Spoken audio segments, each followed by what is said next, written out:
बहनों, आज ब्रिजमंडल और मेवात क्षेत्र के मतदातांशों अपने मन की बात कहवे के लैया भारत माँ को लल्ला आ गया है।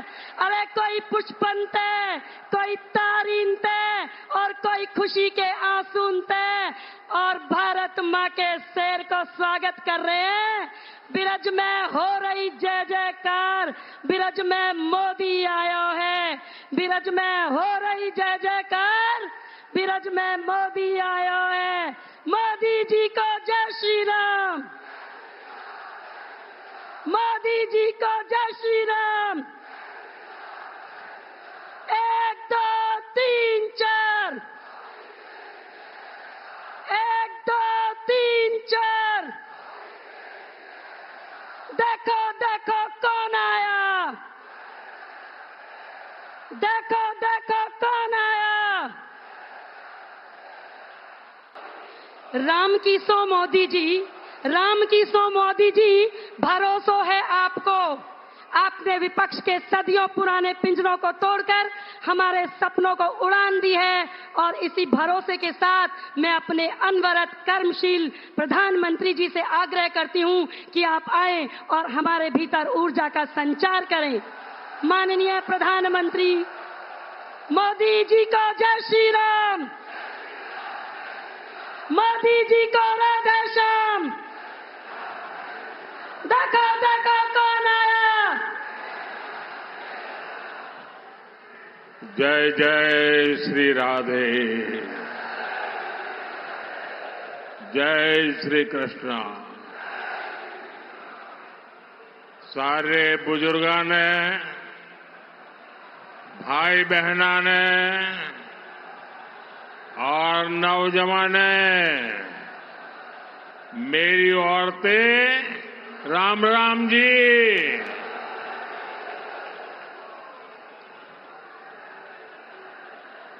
राजा नाहर सिंह और राजा जैत सिंह नागर जी की इस वीर धरा को प्रणाम करता हूं।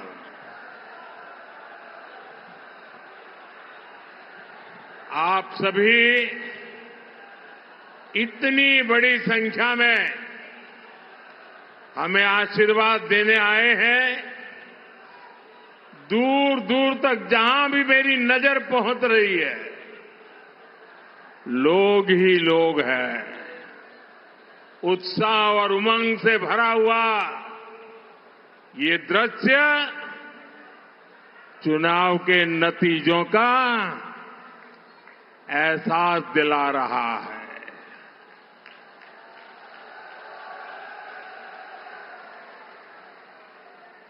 आपके आशीर्वाद के लिए, आपके सहयोग के लिए हम आपके बहुत बहुत आभारी हैं।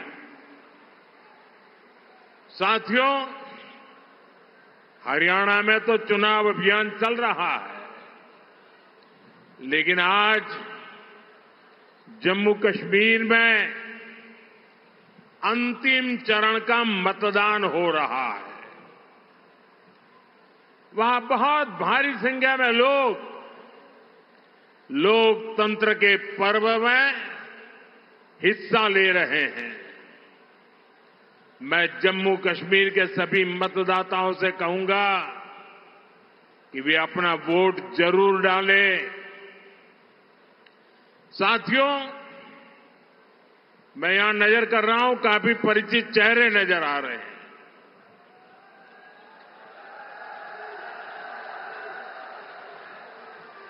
साथियों, मैंने एक सामान्य कार्यकर्ता के रूप में लंबे समय तक हरियाणा की जमीनी राजनीति को देखा है। बीते दिनों हरियाणा के अलग अलग क्षेत्र में मुझे चुनाव अभियान के लिए, जनता जनार्दन के दर्शन के लिए जाने का अवसर मिला है। आज इस चुनाव की ये मेरी अंतिम सभा है और आपने भी मेरी इस चुनाव की आखिरी सभा को 4 चांद लगा दिए।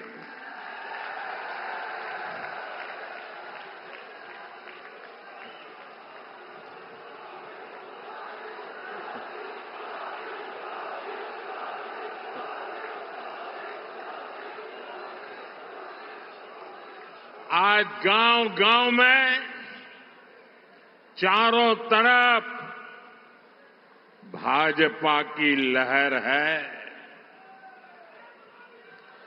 हर जगह एक ही आवाज गूंज रही है, भरोसा दिल से, भाजपा फिर से। भरोसा दिल से, भरोसा दिल से, भरोसा दिल से। हरियाणा का तो ट्रैक रिकॉर्ड रहा है। केंद्र सरकार में दिल्ली में जिसकी सरकार रहती है, हरियाणा वहीं रहता है।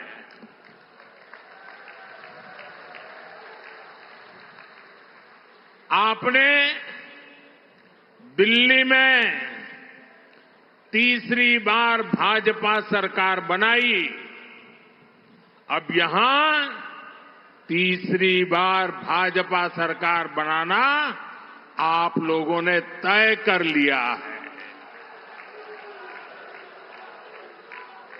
साथियों, हरियाणा की इस धरती ने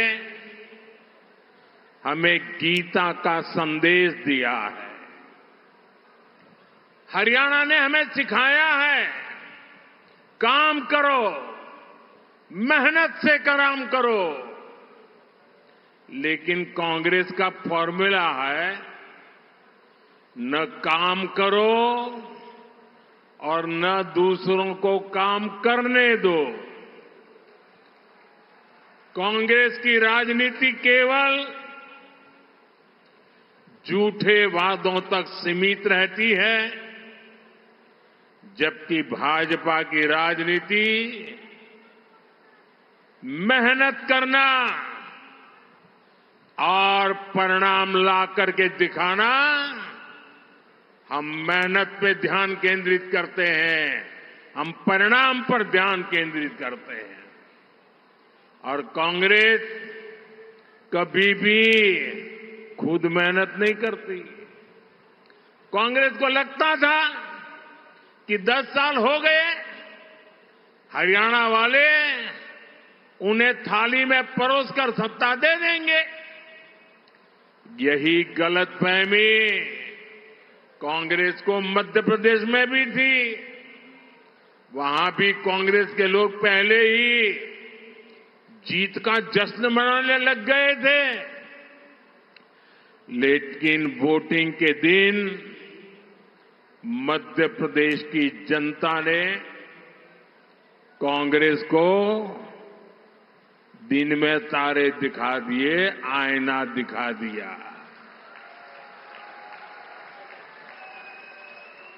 यहां आपके पड़ोस में राजस्थान है, वहां भी कांग्रेस ने किसानों और नौजवानों को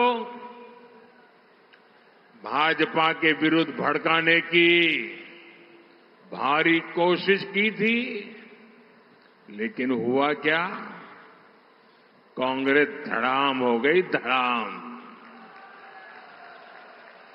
अब यहां हरियाणा में भी यही होने जा रहा है, धड़ाम।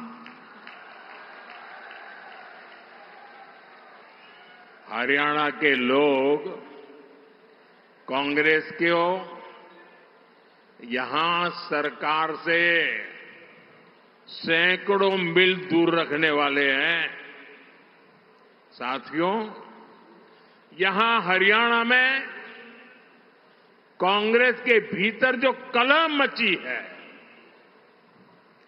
हरियाणा के लोग इसे भी देख रहे हैं। कांग्रेस से सबसे अधिक नाराजगी तो दलित, पिछड़े और वंचित समाज की है। दलित समाज ने भी ठान लिया है, बापू बेटे की राजनीति को चमकाने का अब दलित मोहरा नहीं बनेंगे।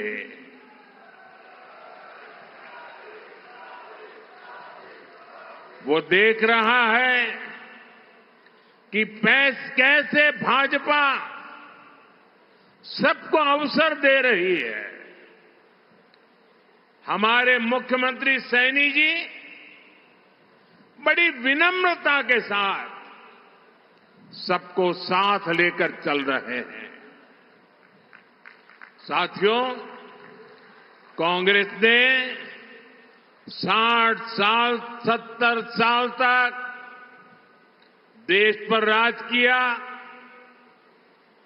इतना मौका मिलने पर भी कांग्रेस ने देश के लोगों को तरसा कर रखा। सड़क, बिजली, पानी, शौचालय, पक्के घर, एक बहुत बड़ी आबादी मूल सुविधाओं से वंचित थी। कांग्रेस के भ्रष्टाचार का हाल ये था कि 1 रुपया अगर दिल्ली से निकलता था तो गरीब के घर तक जाते जाते 15 पैसा हो जाता था। देश पूछ रहा है, ये वो कौन सा पंजा था जो 1 रुपये को घिस घिस करके 15 पैसा बना देता था। गरीबों के हक को लूटने वाले गरीबी हटाने का नारा देते थे। कांग्रेस ने देश के लिए जरूरी हर विषय को उलझाए रखा। वो उलझाने में एक्सपर्ट रहे हैं। कांग्रेस ने अयोध्या में राम मंदिर नहीं बनने दिया। कांग्रेस ने जम्मू कश्मीर में बाबा साहब आंबेडकर का संविधान पूरी तरह से लागू नहीं होने दिया। उसने हमारी बहनों को संसद और विधानसभा में आरक्षण से वंचित रखा। उसने हमारी मुस्लिम बहनों को 3 तलाक की समस्या में उलझाए रखा। यानी कांग्रेस ने देशवासियों की समस्याओं का समाधान नहीं किया, बल्कि अपने बेटे बेटी, अपना परिवार, उसको स्थापित करने में ही पूरी की पूरी शक्ति लगा दी। साथियों, आज मैं पूरे देश के सामने, पूरे हरियाणा के सामने एक सवाल रख रहा हूं। आखिर ऐसा क्या है कि कांग्रेस इतना कुछ गलत कर रहे हैं, इतने सारे पाप कर चुके हैं, फिर भी सरकार बनाने के सपने देखते हैं? मैं आपको बताता हूं कि आखिरकार कांग्रेस को ये सपने देखने की हिम्मत कहां से आती है। दरअसल कांग्रेस को लगता है कि भाजपा के समर्थकों, ये सारे देशभक्ति से भरे हुए लोग हैं। ये देशभक्ति से भरे हुए लोगों का उनको भ्रमित करना, उनको तोड़ना, उसका कुछ रास्ता उनके दिमाग में चलता रहता है। बंद कमरों में कांग्रेस के नेता आप लोगों के लिए यही कहते हैं, कभी जात पात के नाम पर, कहीं एक समाज को दूसरे से लड़ाकर कांग्रेस इस देश से देशभक्ति को ही चूर चूर करना चाहती है। कांग्रेस को लगता है कि देश के लोगों में एकता की भावना जितनी मजबूत होगी, कांग्रेस का जीतना उतना ही मुश्किल होना जाता है। और इसलिए कांग्रेस देशभक्तों की एकता तोड़ने के लिए नए नए प्रयोग कर रही है। लोकसभा चुनाव के दौरान उसने यही झूठ के प्रयोग किए थे। महात्मा गांधी सत्य के प्रयोग करते थे, ये झूठ के प्रयोग करते हैं। अब यहां हरियाणा में भी कांग्रेस उसका विस्तार कर रही है। साथियों, कांग्रेस को ये लगता है कि उसका अपना वोट बैंक तो पक्का है। वो सोचती है कि बटेंगे, लड़ेंगे वो लोग जो भारत से प्रेम करते हैं। हमें कांग्रेस की सोच और साजिश को कभी भी सफल नहीं होने देना है। इसलिए हमें आज संकल्प लेना है, पूरे हरियाणा को संकल्प लेना है। जो लोग भारत को प्रेम करते हैं, वे सब के सब एकजुट रहेंगे। हम एक हैं और हम एक होकर देश के लिए वोट करेंगे। हम एकजुट होकर अपने बच्चों के भविष्य के लिए वोट करेंगे। हम एकजुट होकर अपनी बेटियों की सुरक्षा के लिए वोट करेंगे। हम एकजुट होकर बिना खर्ची पर्ची के नौकरी के लिए वोट करेंगे। हम एकजुट होकर हरियाणा में नए निवेश, नई नौकरियों के लिए वोट करेंगे। हम एकजुट होकर अच्छी सड़कों, बेहतर सिंचाई के लिए वोट करेंगे। साथियों, कांग्रेस का सिर्फ और सिर्फ एक ही एजेंडा है, वोट के लिए तुष्टीकरण, ज्यादा से ज्यादा तुष्टीकरण। आप देखिए कांग्रेस आज क्या कर रही है। कांग्रेस कहती है और डंके की चोट पर कहती है और करती भी है।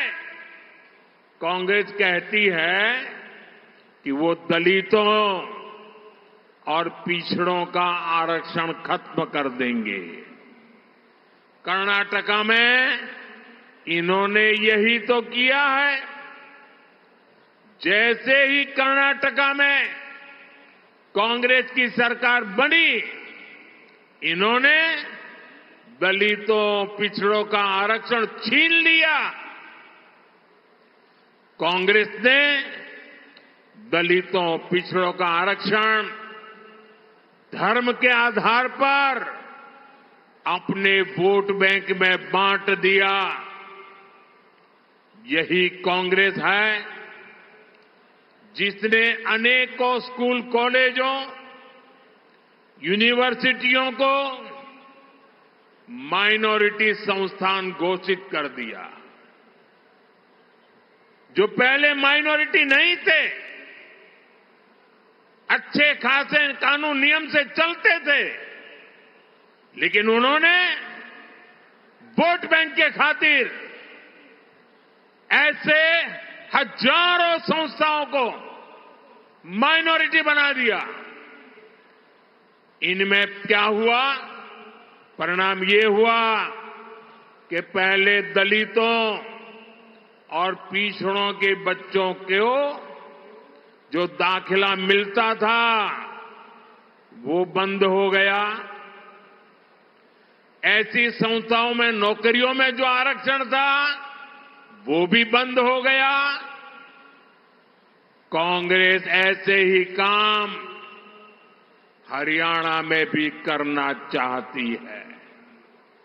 साथियों, कांग्रेस देश की सबसे बड़ी दलित विरोधी पार्टी है। इस पार्टी ने दो बार डॉक्टर आंबेडकर को चुनाव हरवाया। उनको डर था बाबा साहब डॉक्टर आंबेडकर जी अगर पार्लियामेंट पे आएंगे और उनकी आंखों में आंख मिलाकर सवाल पूछेंगे तो ये जवाब नहीं दे पाएंगे। इतने वो बाबा साहब से डरते थे, इसलिए दो बार उनको पार्लियामेंट में न पहुंचे, इसलिए भांति भांति के षड्यंत्र किए। इन्होंने संसद के सेंट्रल हॉल की उनकी तस्वीर तक नहीं लगने दी। वो इतने डरते थे बाबा साहब से कि अगर संसद भवन में उनकी तस्वीर लग जाए तो भी ये कांपते थे। दलित हिंसा की सबसे ज्यादा घटनाएं कांग्रेस के राज में ही हुई है और अब तो इनका एक वीडियो भी वायरल हो रहा है। इनके एक नेता जिन्होंने मिर्चपुर कांड के समय भी दलितों के साथ बदनीयत दिखाई थी, उनके ऑफिस में कांग्रेस कार्यकर्ता डंके की चोट पर ताली लेकर के सीना तान करके कह रहे हैं कि एक दिन तो आरक्षण खत्म होगा ही। यानी कांग्रेस ने आरक्षण खत्म करने का प्लान बना लिया है और उनके लिए हरियाणा इसका टेस्ट स्टेट होने वाला है। लेकिन साथियों, जब तक बीजेपी है, जब तक मोदी है,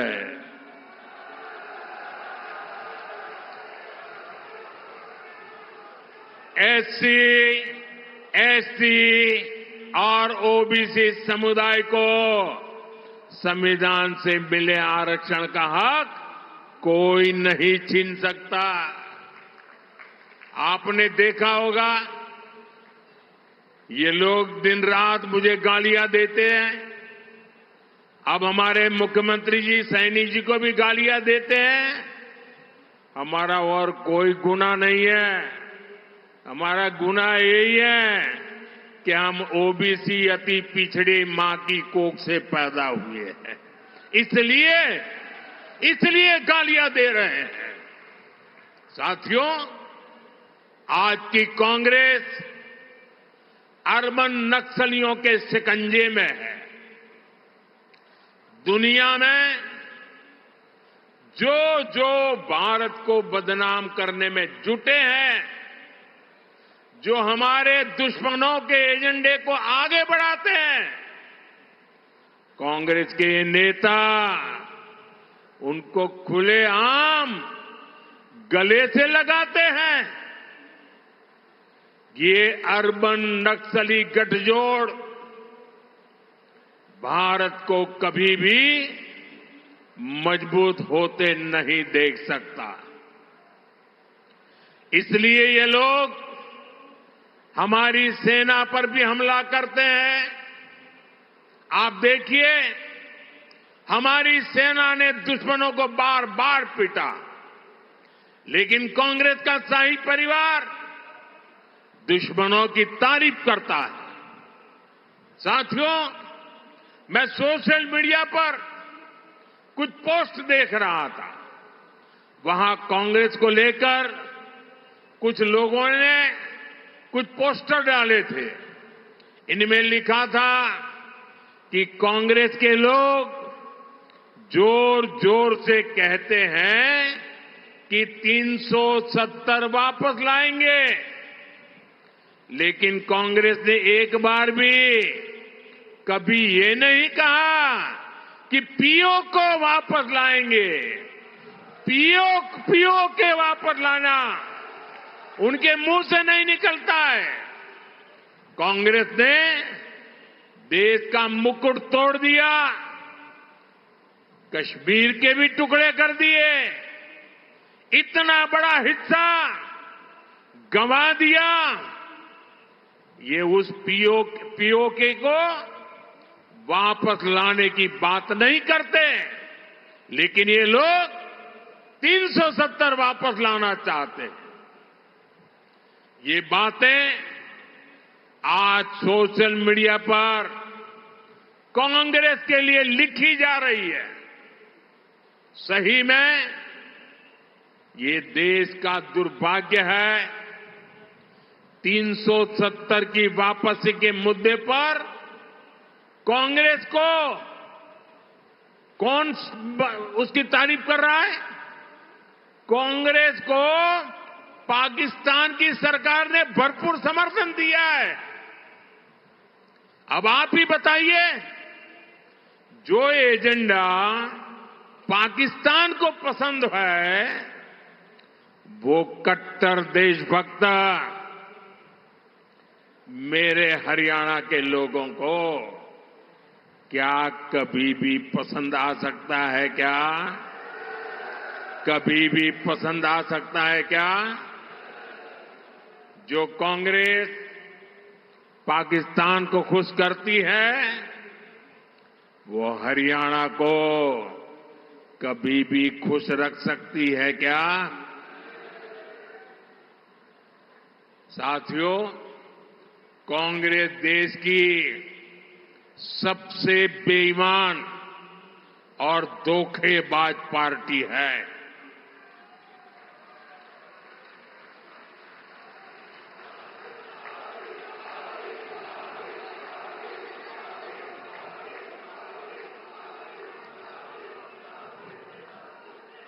कांग्रेस के धोखों को गिनाऊंगा तो कई कई दिन निकल जाएंगे। मैं सिर्फ एक उदाहरण देता हूं। कांग्रेस ने देश की रक्षा करने वाले,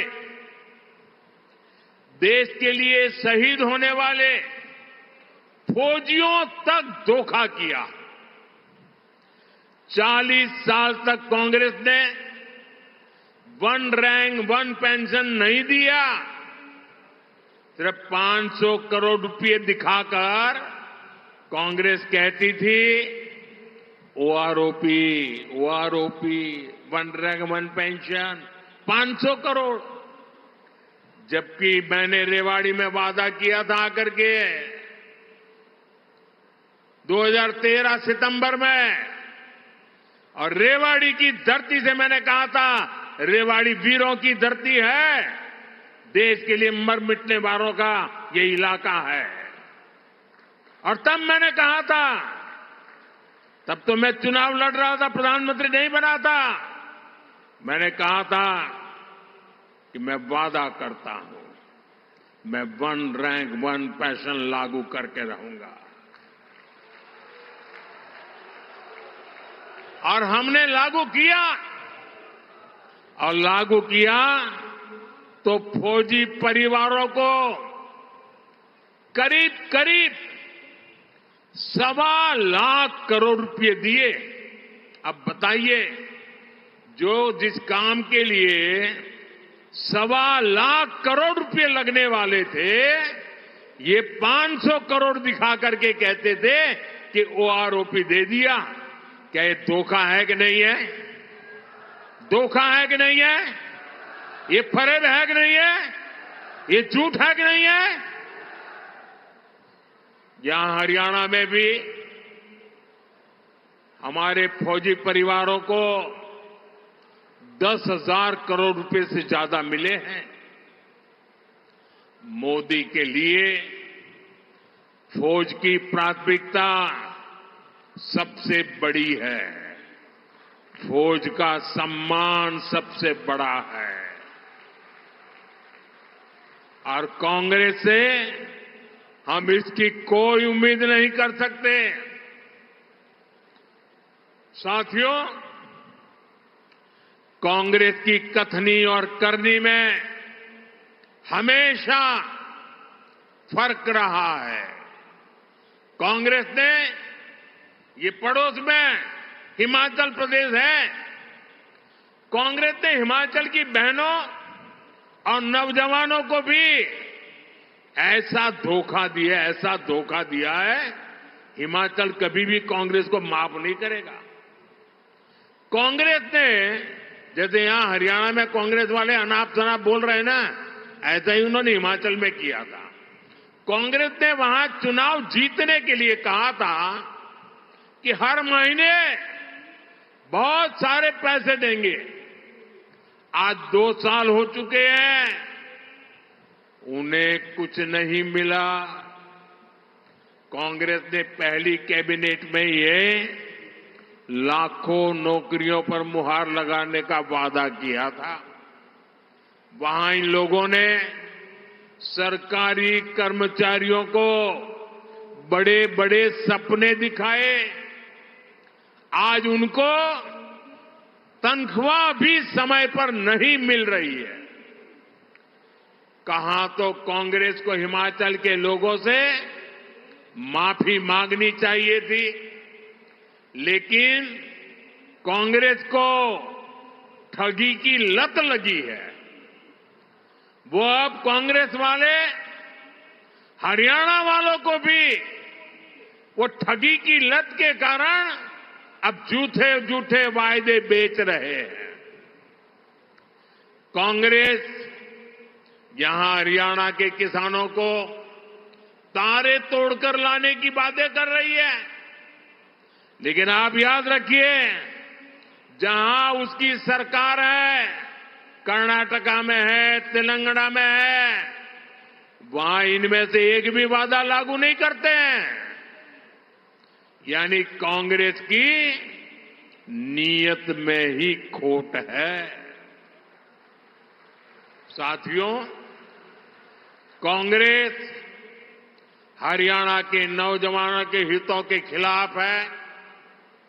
यहां हरियाणा में भाजपा सरकार ने करीब 1.5 लाख सरकारी नौकरियां दी, और वो भी बिना खर्ची पर्ची नौकरियां दी है। हजारों कर्मचारियों को पक्का किया। लेकिन अब कांग्रेस वाले फिर वही खर्ची पर्ची सिस्टम हरियाणा में वापस लाना चाहते हैं, आप पर थोपना चाहते हैं। सरकार बनने के आसार, वो आशा छोड़ चुके हैं। दूर दूर तक कोई आसार नजर नहीं आ रहे हैं। लेकिन लूट खसूट का बंटवारा अभी से हो गया है। ये है कांग्रेस की सच्चाई। साथियों, कांग्रेस की नस नस में भ्रष्टाचार दौड़ता है। ये दलालों और दामादों की पार्टी बन गई है। कांग्रेस के राज में यहां जमीन की दलाली करने वाले मालामाल हो गए हैं या तो दामाद जी मालामाल हो गए हैं। ये दो ही लोग फले फूले हैं, जबकि किसान के नसीब में क्या आया? किसान को तो सिर्फ 2 रुपये का मुआवजा मिला। जो लोग 10 साल पहले हुड्डा जी की सरकार थी ना, हर किसान कहता है ये तो 2 रुपया मुआवजे वाली बड़ी आफत आई और किसानों के घर में चेक पहुंचा क्या? 2-2 रुपया का चेक। और उस सरकार की पहचान थी किसानों के घर में, किसानों के दिल में कि 2 रुपया मुआवजे वाली सरकार है। जबकि भाजपा सरकार हजारों रुपये का सम्मान निधि सीधी उनके बैंक के खाते में पहुंचाती है। प्राकृतिक आपदा होती है तो सही मुआवजा देती है। साथियों, आज कांग्रेस यहां एमएसपी को लेकर बड़ी बड़ी बातें कर रही है, लेकिन कांग्रेस की सरकार यहां सिर्फ 3-4 फसलों पर एमएसपी देती थी। वो दिन जरा याद करिए, जबकि भाजपा सरकार 24 फसलों की खरीद एमएसपी पर कर रही है। पिछले 8 सीजन में एमएसपी के रूप में यहां के लाखों किसानों को 1,10,000 करोड़ रुपए से भी अधिक मेरे किसानों के खातों में गए हैं, उनको मिले हैं। आज यहां 20 से ज्यादा फल और सब्जियों के लिए भावांतर दिया जा रहा है।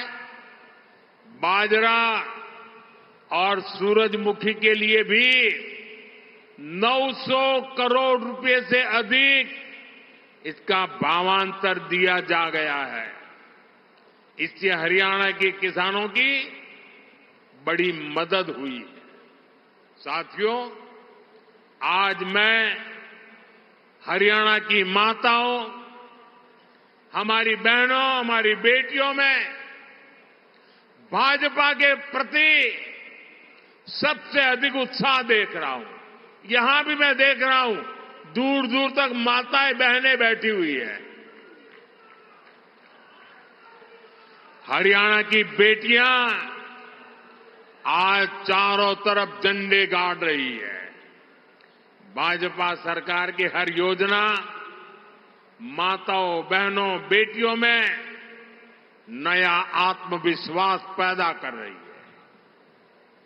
मैं अखबार में एक बहन का इंटरव्यू पढ़ रहा था। उनको नमो ड्रोन दीदी योजना के तहत ड्रोन पायलट की ट्रेनिंग मिली है। वो बहन बताती है कि इस खरीफ सीजन में ही उन्होंने 800 एकड़ खेती पर ड्रोन से दवाई का स्प्रे किया और इससे उनको 3 लाख रुपए की कमाई हुई। एक सीजन में हमारे गांव की किसान की बेटी ड्रोन चला करके, दवाइयां स्प्रे करके 3 लाख की कमाई करे। भाइयों बहनों, तब मन को संतोष होता है कि ये सरकार सही दिशा में काम कर रही है। जिन बहनों ने जिनके नसीब में कभी भी साइकिल या मोटरसाइकिल नहीं चलाने का सौभाग्य नहीं आया था, वो अब ड्रोन पायलट बन रही है। जो बहनें कभी सिर्फ परिवार पर आश्रित होने पर, परिवार पर ही आश्रित होकर के मजबूर रहती थी, वो आज लखपति दीदियां बनकर के परिवार का सहारा बन रही है। साथियों, भाजपा सरकार हरियाणा के विकास को हर क्षेत्र के विकास को नई गति दे रही है।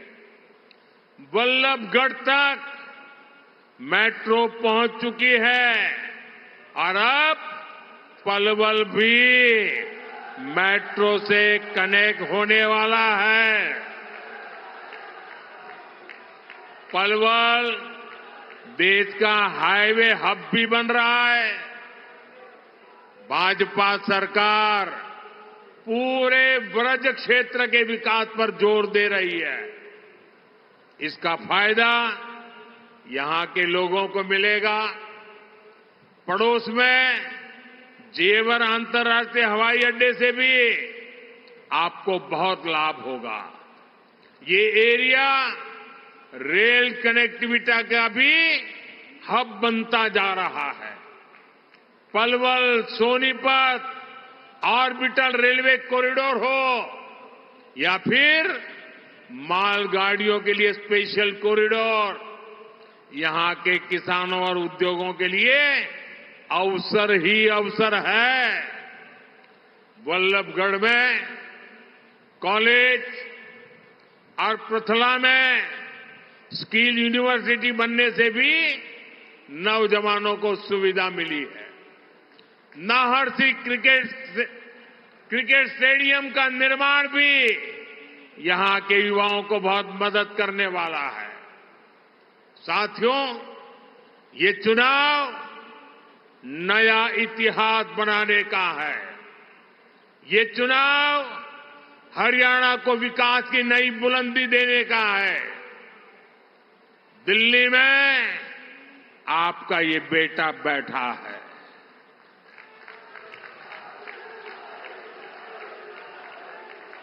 आप यहां तीसरी बार भाजपा सरकार बनाइए। मैं आज पलवल की धरती से पूरे हरियाणा के मेरे जागरूक मतदाताओं को, देशभक्त मतदाताओं को आग्रह करता हूं कि आप रिकॉर्ड वोटों से फिर एक बार भाजपा की सरकार बनाइए।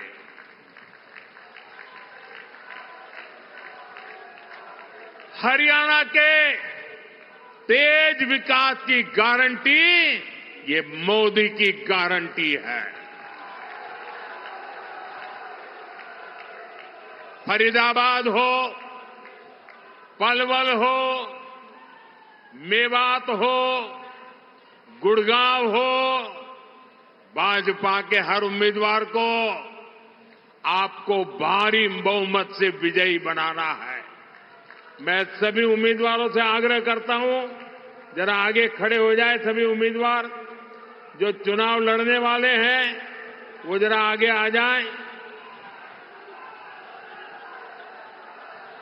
आप सबके आशीर्वाद मेरे इन सभी साथियों को दीजिए।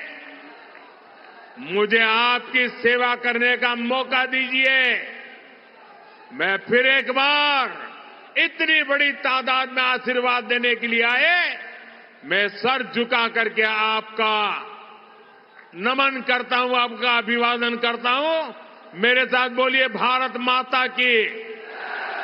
दोनों हाथ ऊपर करके पूरी ताकत से आवाज दीजिए, भारत माता की, भारत माता की, भारत माता की, भारत माता की, भारत माता की।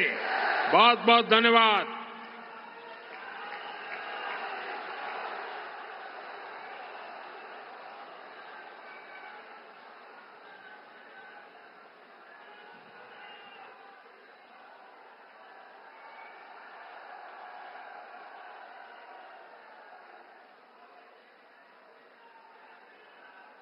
अपने शहर की हर खबर देखने के लिए सब्सक्राइब करें हमारा YouTube चैनल न्यूज़ वेव और सबसे पहले न्यूज देखने के लिए क्लिक करें नोटिफिकेशन बेल पर।